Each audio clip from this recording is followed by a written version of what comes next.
Morning, Nigel. Well, was that one of the most frustrating results of the season on Saturday at home to Wycombe? We've had a few, but yeah, it was because we deserved something again from the game. And those little fine margins certainly aren't going our way at the moment. We have to do better in certain little areas, just small points really. But second half especially, it was a very, very good performance. And we are inches away from winning the game with Will Evans' chance, which just trickles wide. And then just a couple of minutes later, we give the ball away and we're punished for it. That's sometimes the difference between those at the top. Wycombe are a very good side with what they do, and they can punish you for small errors like that with the quality that they have. But I think we're losing to these teams by such a small margins. It's incredible. And if you'd have said to me 6 months ago, we're going to be playing teams above us in the league and it's going to be the odd goal and we're coming out of it thinking, well, we deserve something from this. That's twice we deserve something against them. We'd have taken that because we're a bit further, we're a bit closer to them we anticipated 6 months ago. Yeah, is that the main difference you've noticed in this division so far this season as opposed to League Two? Those very fine differences on which games can hinge. Yeah, that's in every league, but with the better quality and everything. When the players of the quality of McCleary coming off the bench and scoring the winner, that's a bit different to League Two.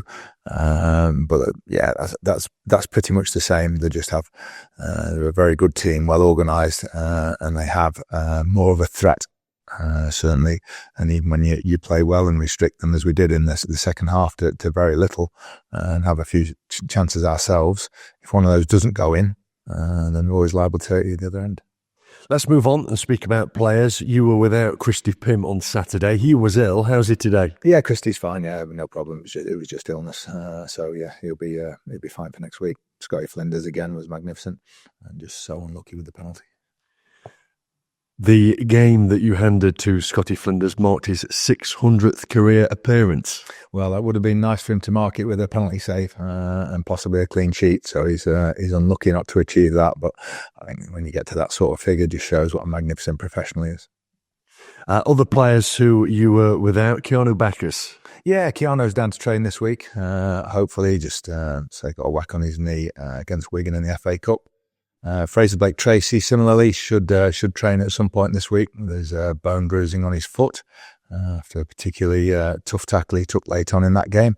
The only one who came off injured on Saturday was Lee Gregory. He's having a scan on his knee, so we'll just see if he's sort of upset something in his knee. But hopefully it shouldn't be too long. And you've got Preston North End in the reserves tomorrow here at RH Academy. Who might get a run out? We're just going to have a count up now and see who needs a run. Certainly a couple of lads outside the squad, 2 or 3 at the moment. Ben Quinn will get him back on the pitch, but we'll see what they're going to mix them in with a few under-21s. Interestingly, in the last under-21/reserve game, I think Stephen Quinn took it, didn't he? Yes, he did. Yeah. Well, Stephen's getting into that side of the game, I think. There's been 1 or 2 opportunities for him. So he wanted to play as well. So he said, if you just want to take the game, so he may well do the same tomorrow. Is that a pathway that he could advance here at Mansfield, do you think? Well, we don't know. See what opportunities arise. It's what he... Totally up to Stephen what he fancies doing in that way.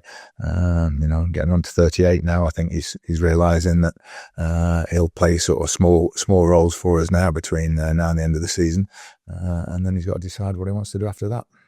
Since we last spoke, James Gale, the forward, went on loan to Boston United. How did that come about? Yeah, well, Graham, I think will be aware of him, and we're very happy for him to go and try and help out there. Any movement likely this week in the window?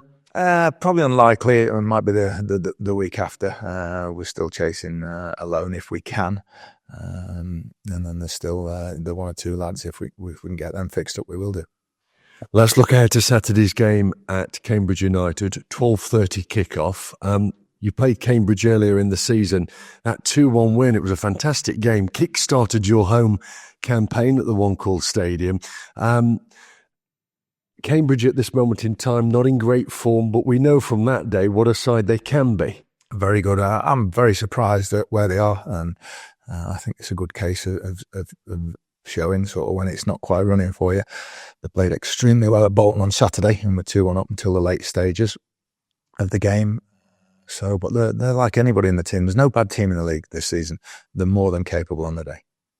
What are their strengths on their day? I think everything, on Saturday against Bolton, the sort of frustrated Bolton and then hit on the break. It'd be a different sort of performance, I think, at home, but it is a difficult place to go. Played there over many years with Burton in non-league as well. It's one of those grounds that sort of everybody's close to you as well, and it creates a good atmosphere.